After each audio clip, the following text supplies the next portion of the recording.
Olá amigos, tudo bem com vocês? Nós de novo aqui, né? Meu nome é Léus. Vou falar para vocês sobre continuando o assunto do vídeo passado, a tricotomia do homem, né? Porém, não vou me estender muito, né? Visto que lá era mais para expor a opinião a respeito da análise dos irmãos que nós estávamos discutindo, meio que sem sentido algumas ideias. Eu quero aqui pular da tricotomia humana para a Trindade, certo? E vamos analisar alguns pontos aqui especiais. Vamos analisar a referência que eles se utilizam, né, para embasar a sua doutrina e tal. Também vou tocar no unitarismo e na unidade, que é as outras doutrinas que divergem da Trindade. Na tricotomia, falar sobre lá, só para concluir, né, o assunto. Não concordo com o irmão lá, que acreditava que havia essa divisão da alma, espírito e corpo, e quando morria a alma ia para um canto, o espírito para outro canto. Eu não concordo com essa postura, essa posição de pensamento. Aí eu acredito que uma alma é o resultado da união do sopro de Deus com o boneco do barro. Quando se une, a pessoa torna-se uma alma vivente. Ela não é um ente que vem, né?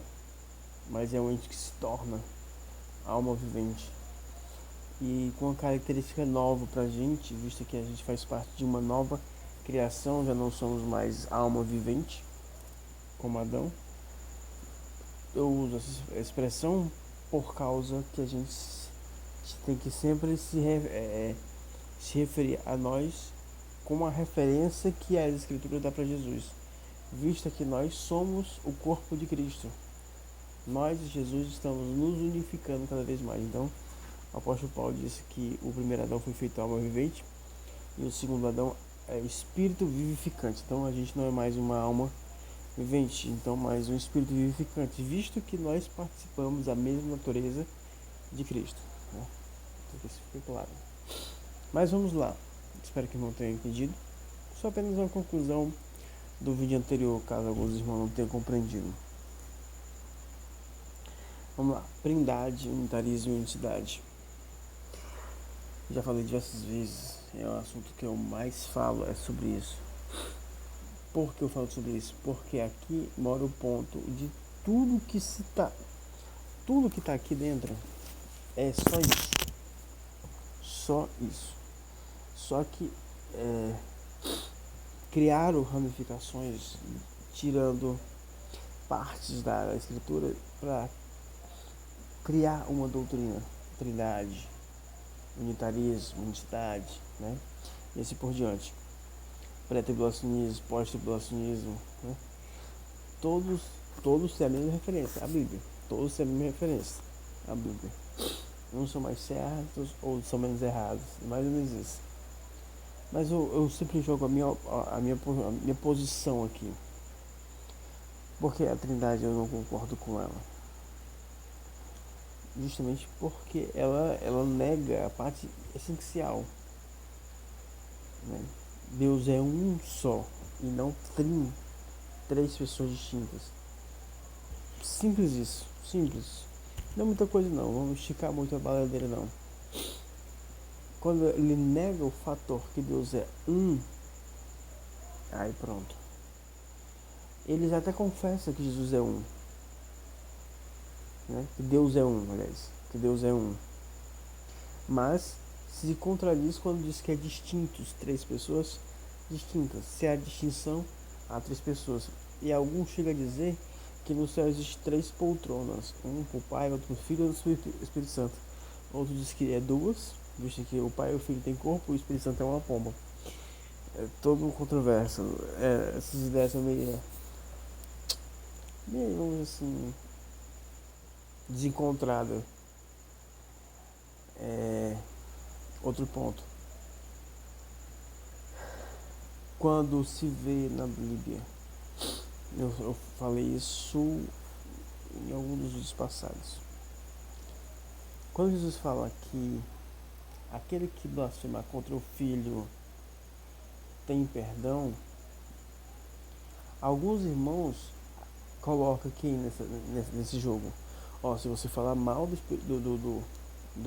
filho e falar mal do pai, beleza, tudo bem, você pode ser perdoado. Mas se falar mal do Espírito Santo, não tem perdão nem nessa vida nem na vindoura. Segundo esses irmãos.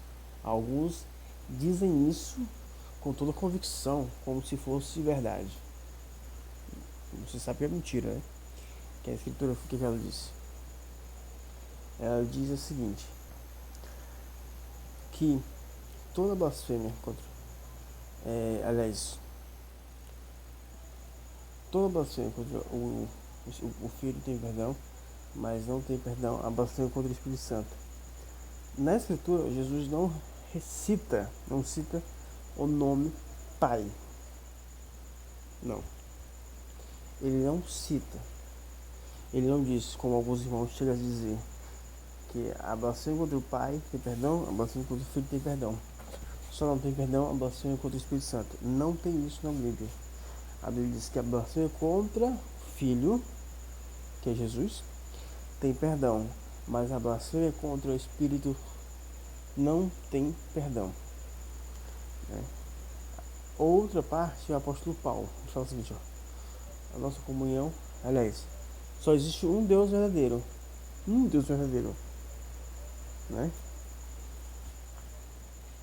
E Jesus, o Senhor. Deixa eu ver, eu vou recitar aqui para os irmãos. Coríntios 8. Aqui quando ele faz aquela disputa lá, um conselho para os irmãos a respeito das comidas sacrificadas, né? Aí ele fala o seguinte, todavia para nós há um só Deus, o Pai. Só um Deus, o Pai, de quem são todas as coisas e para quem existimos. E um só, tá falando de divisão aqui, né? E um só Senhor, Jesus Cristo, pelo qual são todas as coisas e nós também por Ele, né? Então, a primeira ele coloca, só existe um Deus, que é o Pai, e um só Senhor, que é Jesus. Ponto final. O apóstolo João também fala o seguinte,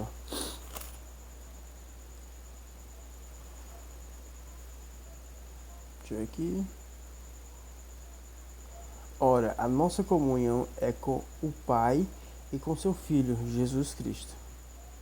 João 1:3, parte B do versículo. Por que ele não fala Espírito Santo? Então por que Paulo não fala Espírito Santo? E por que Jesus omite a palavra Pai?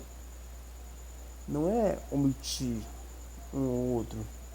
É que os apóstolos de Jesus, todos eles sabem o que estou dizendo. Quando Jesus está falando do Espírito Santo, está falando do Pai. Quando os apóstolos estão falando do Pai, estão falando do Espírito Santo, né? Então é claro, é evidente isso. Então não precisa essa recitação, ou seja, uma trindade como se vê. Não existe. Existe o Pai e Jesus, o Pai e o Filho, o Pai e o Filho. Só. O Pai e o Filho. Aqui, quando você vai estudar bem a Bíblia, você percebe que existe só isso. Mas o Espírito Santo é o Pai. Mas aqui fala que não do Pai, do Filho e do Espírito Santo. É uma interpolação. O próprio Papa, né, que deixou o papado, né, ele afirma que essa pode ter sido uma interpolação para substanciar a doutrina do batismo, né? Então não é uma verdade, é apenas uma ideia que eles achavam que era verdade, introduzida na Bíblia, assim como outras partes também. Então, agora vamos ver aqui a outra parte, que é o unitarismo. O unitarismo já acredita que existe o Pai e existe o Filho. Mas qual é a parte que eu vejo errado neles? A parte errada que eu vejo neles é que ele atribui que Jesus é um anjo, ou o arcanjo Miguel. E o arcanjo Miguel é o nome honorífico de Jesus, né? Alguns acreditam na Trindade e outros acreditam apenas no Pai e no Filho, né? Nesse estou falando dos unitaristas.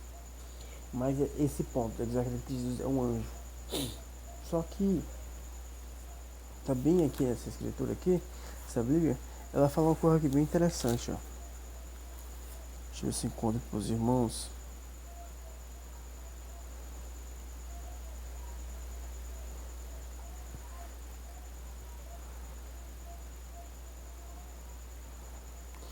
As coisas.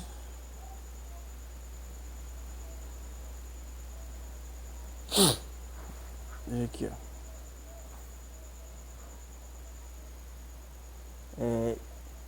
Hebreus 2, eu vou ler o 15 aqui, ó. E livra todos que pelo pavor da morte estavam sujeitos à escravidão por toda a vida.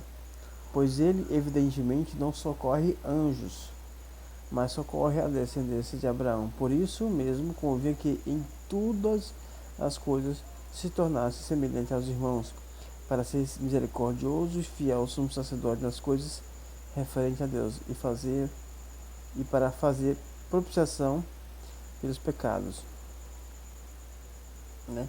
Aqui ele fala que Deus não salva anjos, salva humanos, e para isso tinha que ser um humano ali, né, para socorrer. Ele fala de socorro. Mas antes ele fala o seguinte, ó.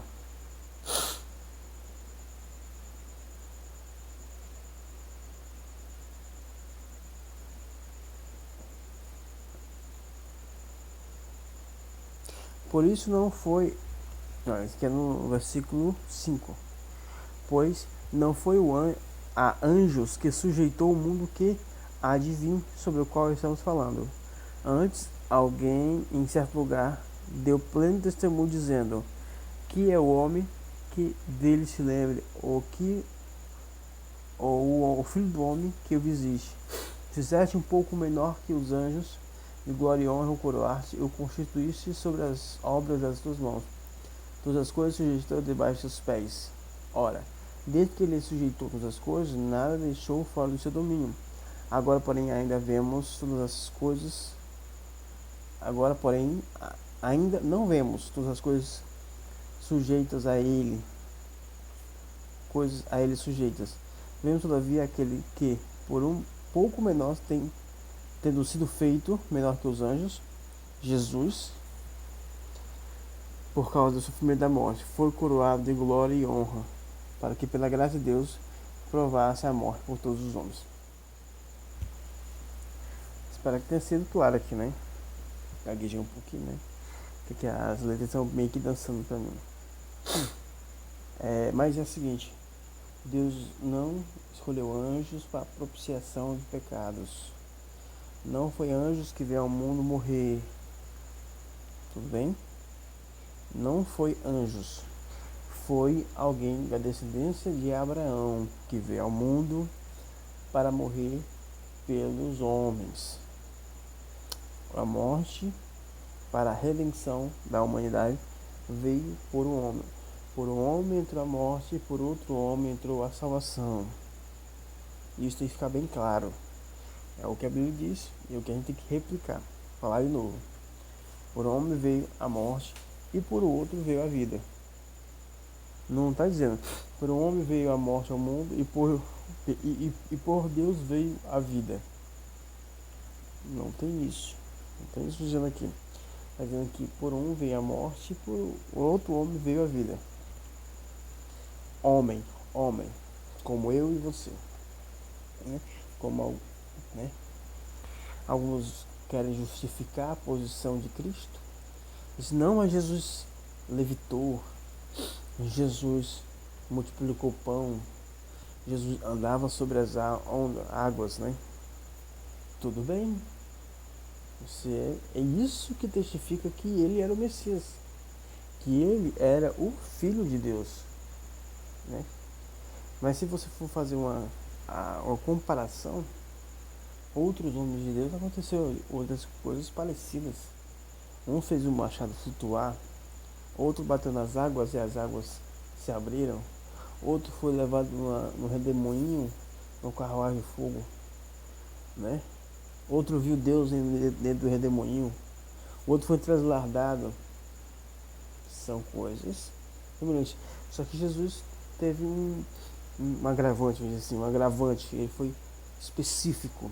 Ele condensou tudo aquilo que os outros passaram em doses menores. Ele tinha isso em potencial. Porque nele habita corporalmente toda a plenitude da divindade. Não é parte dela, é toda.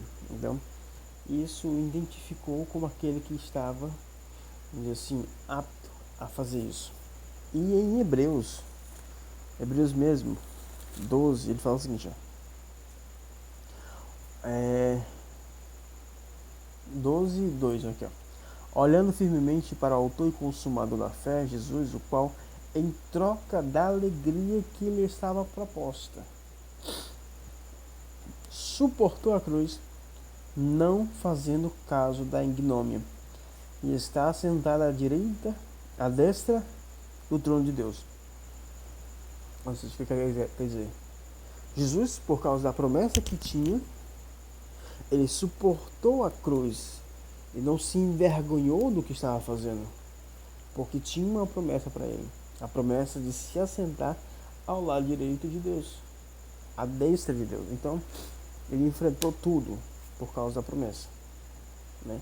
Então, você percebe, com essas afirmações que o autor está falando de um homem, não é? E nesse ponto, eu discordo do unitarismo, que ele atribui Jesus como um anjo. Não é um anjo, é um homem. A unicidade, eu considero mais verdade, mas uma verdade que não seja no período passado, mas no período futuro. Porque a unicidade, ela fala que Jesus e o Pai é a mesma pessoa, certo? E em tese, entre aspas, é verdade isso. Não falo em tese, isso é uma verdade. Por que eu digo que é uma verdade? Porque essa mesma realidade é o que irá se concretizar na igreja. Nós e Deus seremos um só. E essa é a verdade, né? O que eu discordo da unicidade é que isso é desde sempre. Não, eu acredito que Jesus, um homem, teve um período histórico, nasceu, viveu, morreu e ressuscitou. Ressuscitando foi a destra de Deus. E ele está lá até agora, reinando, de acordo com o apóstolo Paulo, até que haja colocado todos os inimigos debaixo dos seus pés.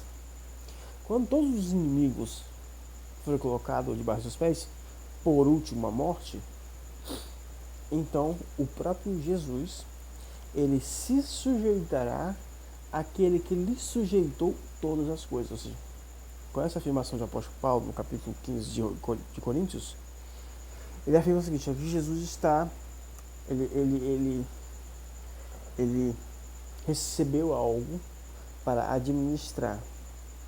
Mas no final de tudo, quando ele fizer, quando ele conseguir, vou botar essa expressão aqui, administrar tudo de maneira orgânica, com todas as coisas estiverem debaixo dos seus pés, né, que a Escritura fala isso, e a morte que vai estar, que é o último inimigo a ser destruído, fala as Escrituras, o apóstolo Paulo, no mesmo capítulo, que fala que ela vai ser destruída quando os mortos ressuscitarem, quando nós, os vivos, seremos transformados, os mortos ressuscitarem.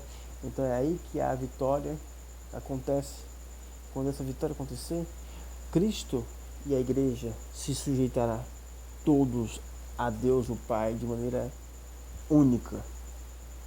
E assim, o Pai vai se tornar tudo em todos. Deus o Pai vai se tornar tudo em todos. Ou seja, aquilo que Deus é vai ser repartido de maneira integral a todo o seu corpo, o corpo de Jesus, né? Então, tudo aquilo que Deus é, nós seremos, porque Ele vai nos envolver. O apóstolo Paulo, no capítulo 5 de 2 Coríntios, fala que a nossa casa vai ser uma casa imortal, né? E também no capítulo 15 de 1 Coríntios e 5 de 2 Coríntios. Fala que a nossa casa vai ser uma casa imortal. E sabemos que o apóstolo Paulo também fala que o único que tem a imortalidade é o Pai. Então a gente sabe que a gente vai ser envelopado por Deus. Nós vamos morar em Deus e Deus vai morar em nós. Porque Ele também está construindo nós para a morada de Deus no Espírito. Né? O apóstolo Paulo também cita isso. Então Deus irá morar em nós e nós iremos morar em Deus. Então vai criar assim uma unicidade. É quando dois corpos se unem para se tornar uma só. Nisso eu acredito na unicidade. Ou seja, se torna uma só pessoa. O seu povo e o seu Criador. Tornando-se uma só pessoa. E por isso tem condição de nós governar o universo. Porque a gente vai ter tudo aquilo que Deus é. Poder, caráter, glória, honra, né? Tudo isso a gente vai ter condição de governar o universo, porque Deus está em nós e nós estaremos nele de maneira tão intrínseca que quem olhar para nós não vai dizer: ah, aqui está o fulano de tal e aqui está Deus. Não, é a mesma pessoa. Aí sim eu acredito numa unicidade. É claro que também tem um detalhe, ponto. Cada um na sua ordem. Cristo é a cabeça, mas alguns de nós vão ser mão, alguns de nós vão ser pé, alguns de nós vão exercermos funções distintas, mas todos seremos o mesmo corpo, participando da mesma glória, participando da mesma unidade e unicidade com Deus. Essa é uma verdade. Então essa é a promessa para nós, essa é a promessa para todos os cristãos, que infelizmente não é pregado em canto nenhum. É pregado de maneira alegórica. Você vai ter que compreender aquilo se você estudar bem, porque são apenas poucas migalhas no chão. E o evangelho de hoje é igual o evangelho de João e Maria, jogando as migalhas que você vai ter que catar até encontrar a verdade. Não é aquilo que você encontra a verdade, crê e segue o caminho porque crê. Não, né? Então é isso. Tem essas três doutrinas, todas elas eu discordo nesse sentido que eu falei aqui agora, mas elas ajudaram também a construir umas ideias boas, né? Por exemplo, a maneira, tem um irmão que fala que a igreja tem que se funcionar igual à Trindade, de maneira que os três são um, ou seja, ninguém é superior a ninguém, todos os três são um. Essa ideia é maravilhosa, é boa, mesmo não sendo verdade, mas a ideia é bonita, e ela é aplicável, porque faz parte do evangelho, mesmo sendo uma mentira relacionada a Deus, ela é uma verdade porque está no evangelho relacionado aos homens e Deus, entendeu? Espero que você tenha entendido. Então os homens têm que ser assim, ó, viver como um só Deus. A Trindade, a doutrina da Trindade tem mais sentido naquilo que Paulo fala. Deus estava em Cristo, reconciliando o mundo consigo mesmo. Eu sempre uso a Trindade como isso: Deus, Cristo, humanidade. O unitarismo tem os pontos que eu falei aqui, a relação dele com o anjo, né, que atribui Jesus com a figura de anjo, discordo, né? Mas tem já compreenderam um pouco, né, em partes, porque eles atribuem o Espírito Santo como uma força ativa, embora a expressão esteja correta, uma força ativa, porque é uma expressão ativa de Deus, que é o verbo, a palavra verbo é uma palavra falada, então é uma força ativa, o verbo, Deus, o Espírito. Então nesse sentido tem sentido, né? Nesse sentido tem sentido. Então Deus é esse Espírito, esse verbo que se fala, esse verbo, essa expressão ativa de Deus é Deus. expressão ativa de Deus é Deus, não é um Deus à parte, é Deus mesmo. Então, em relação a essa parte também do Espírito, também tem essa confusãozinha básica do unitarismo e unicidade, embora eu concorde basicamente com quase tudo, que eu concordo, vamos dizer assim, 98%.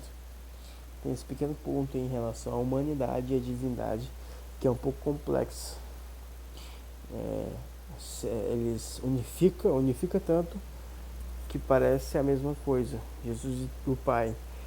E eu tento analisar que os dois são duas pessoas distintas que se tornaram um e está se tornando um juntamente com a igreja. Eu acredito assim. Embora eu não concorde com tudo, essas ideias elas são mais centradas na unidade. Então ela ajuda a gente a fazer um raciocínio melhor em relação a Deus do que as demais religiões. Então, espero que você tenha compreendido que nós temos passado, que essa pequena aula tenha lhe servido para aumentar a sua curiosidade em relação à Bíblia e estudá-la mais. Que os seus olhos estejam iluminados pela graça de Deus e que mais coisas venham ser reveladas, né, a nós. Amém? Graça e paz.